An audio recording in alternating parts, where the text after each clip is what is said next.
Hey guys, Dubs here from Team Etc. Today we're going to talk about something that's overlooked by a lot of players, and that's map analysis. And it's probably overlooked because it's not the most glamorous thing to do in the world. But this is an absolutely important tool that you must use if you intend on playing a coordinated gameplay with either your friends, squad, or a team. So what you see now is it's called TACnet, and I use this a lot, especially with the guys that I'm coaching currently, and with Team Etc. Main and Bravo.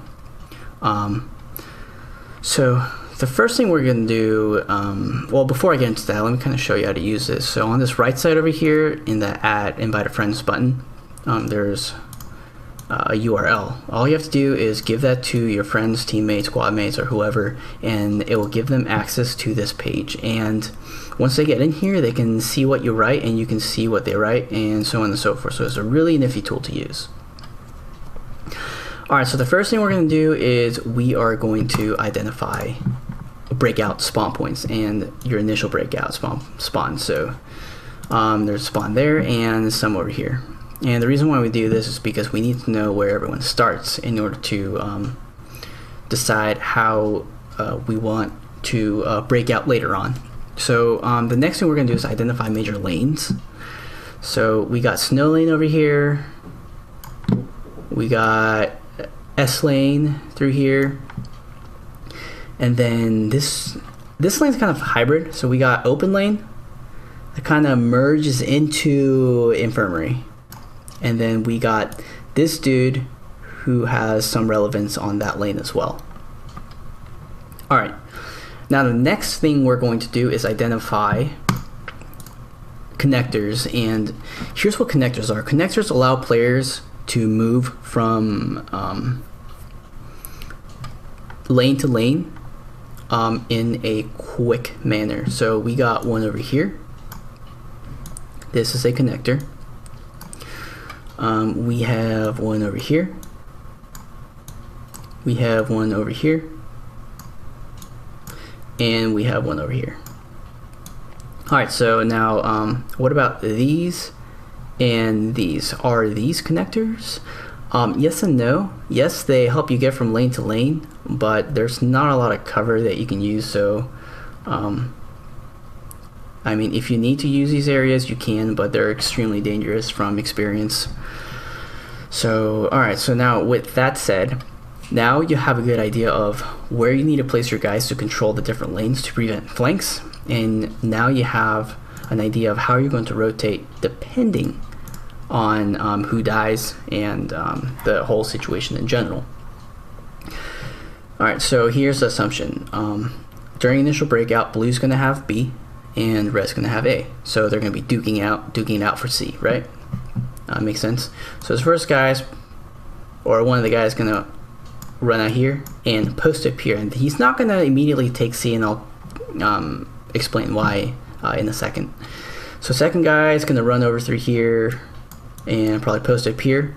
So we now have control of snow lane and S lane. So now we need to cover open. So this guy's probably going to post up here. He's going to come run through here.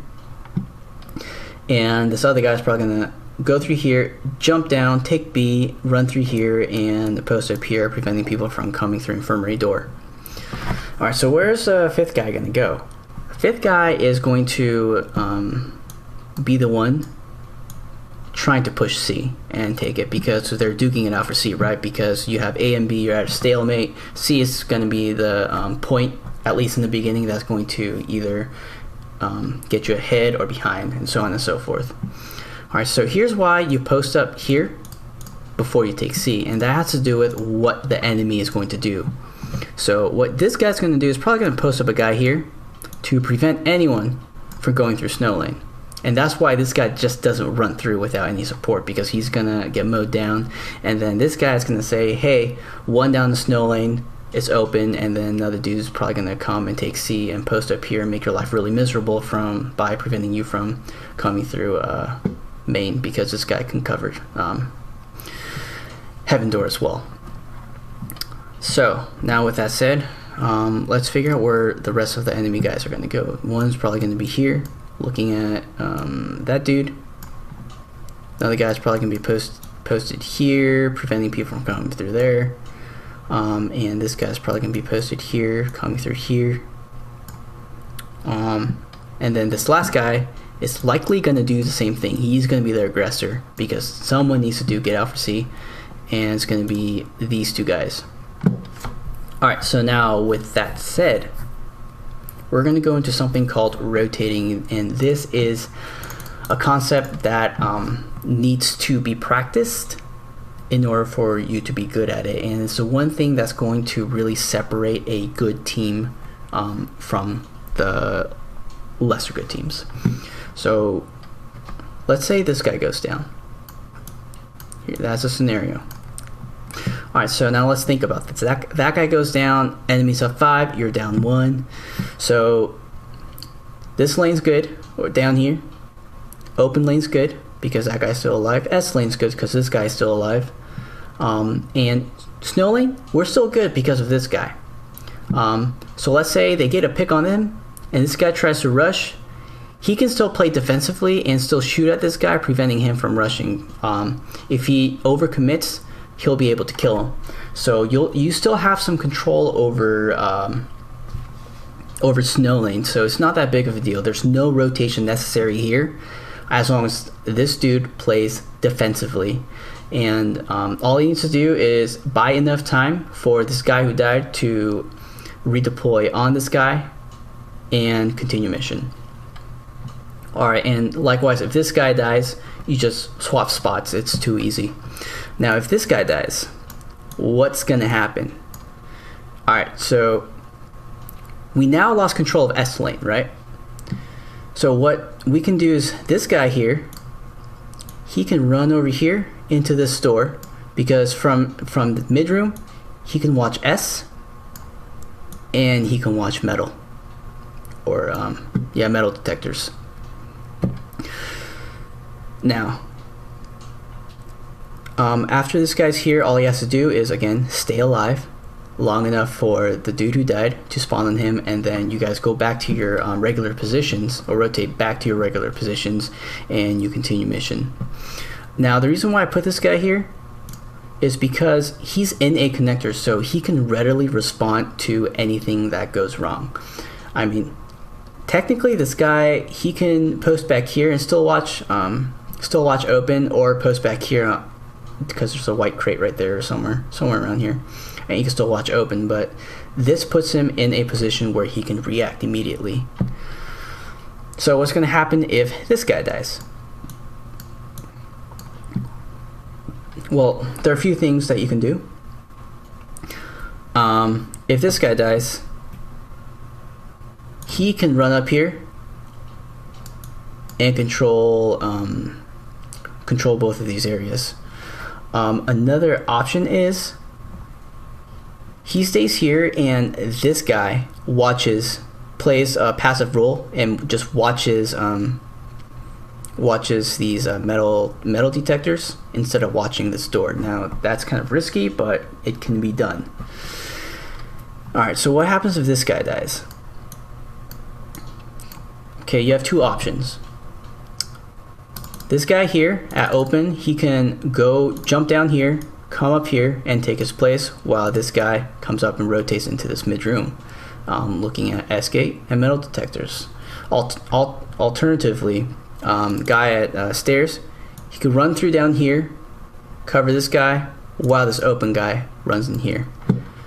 Honestly, this guy coming through here into mid room while this guy runs down is probably going to be safer because you have a lot more cover. Because in order for this guy over at stairs to get into this room, he has to come up, expose himself to this guy, come into this room, and that's pretty risky, so we don't want to do that.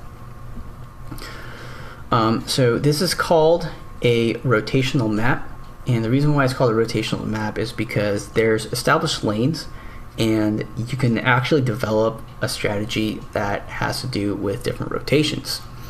So the next type of map that we're going to cover is a non-rotational map, and it's a bit harder to conduct or develop a strategy on.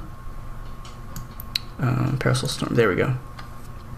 So Parasol Storm is a circular map, which makes it so that controlling lanes is one of the most difficult things to do. But we're gonna do the same thing. We're gonna identify spawn points so that we know where the dudes are going to go. All right. So for maps like this, you have to really figure out where you think the enemy is going to go and where you think you're going to go. And this is a lot more crucial because you're probably going to send the guy over there, right? Likewise, the enemy's going to send the guy over here. Alright, so these guys are going to be duking it out for A.